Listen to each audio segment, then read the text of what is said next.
नमस्कार मित्रांनो, स्वागत आहे तुमचं आपलं जी के एज्युकेशन ग्रुप या यूट्यूब चॅनलवरती। मित्रांनो, आजच्या व्हिडिओमध्ये सुद्धा आपण पुढच्या काही मिनिटांमध्ये जनरल नॉलेजचे 10 महत्त्वपूर्ण प्रश्न पाहणार आहोत। चला तर मित्रांनो, कोणत्याही प्रकारचा वेळ न घालवता आपण आपल्या आजच्या व्हिडिओला सुरुवात करूया। मित्रांनो, प्रश्न क्रमांक 1 आहे, महाराष्ट्रात सर्वात कमी काळ मुख्यमंत्री पद भूषविणारे व्यक्ती कोण ठरले आहेत?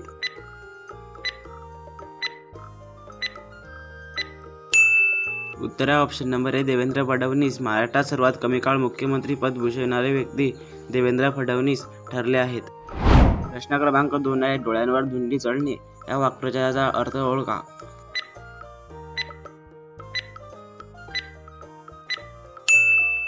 उत्तर आहे ऑप्शन नंबर सी, गर्वाने माजणे। डोळ्यांवर धुंदी चढणे या वाक्प्रचाराचा अर्थ गर्वाने माजणे असा होतो। प्रश्न क्रमांक 3 आहे, कोणते राष्ट्रीय उद्यान आसाममध्ये आहे?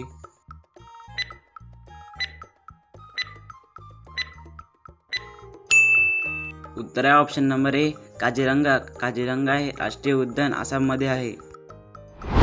प्रश्न क्रमांक 4 आहे, घटनेतील कोणत्या कलमान्वये घटक राज्यात राष्ट्रपती राजवट घोषित करता येते?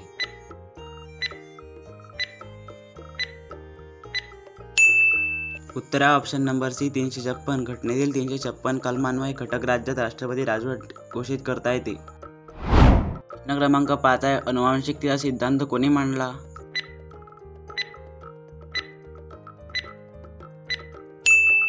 उत्तर आहे ऑप्शन नंबर ए, मेंडेले। अनुवांशिकतेचा सिद्धांत मेंडेले यांनी मांडला। प्रश्न क्रमांक 6 आहे, भगतसिंग, राजगुरू, सुखदेव यांना कोणत्या वर्षी फाशी देण्यात आली?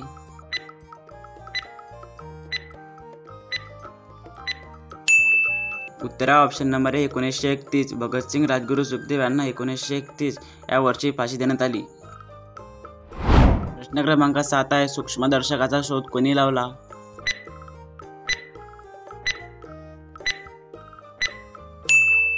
उत्तर आहे ऑप्शन नंबर बी, जकॅरियस जॉन्सन।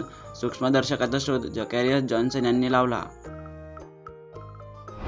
प्रश्न क्रमांक 8 आहे, जगातील आकारमानाने सर्वात मोठा देश कोणता आहे?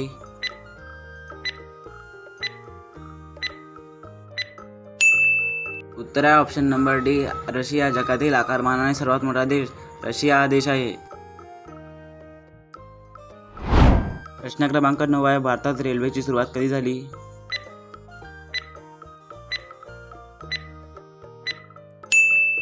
उत्तर आहे ऑप्शन नंबर बी, 1853। भारतात रेल्वेची सुरुवात 1853 साली सुरू झाली। प्रश्न क्रमांक 10 आहे, दोन नद्यांमधील प्रदेशास काय म्हणतात?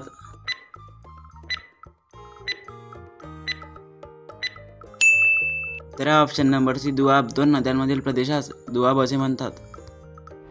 मित्रांनो, आजचा व्हिडिओ कसा वाटला कमेंट करून मला नक्की कळवा। तुमच्या पण एखाद्या अभ्यासू मित्रापर्यंत हा व्हिडिओ नक्की शेअर करा आणि असेच नॉलेजचे व्हिडिओ पाहण्यासाठी आपल्या चॅनलला सबस्क्राईब नक्की करा। भेटूया पुढच्या नवीन व्हिडिओमध्ये।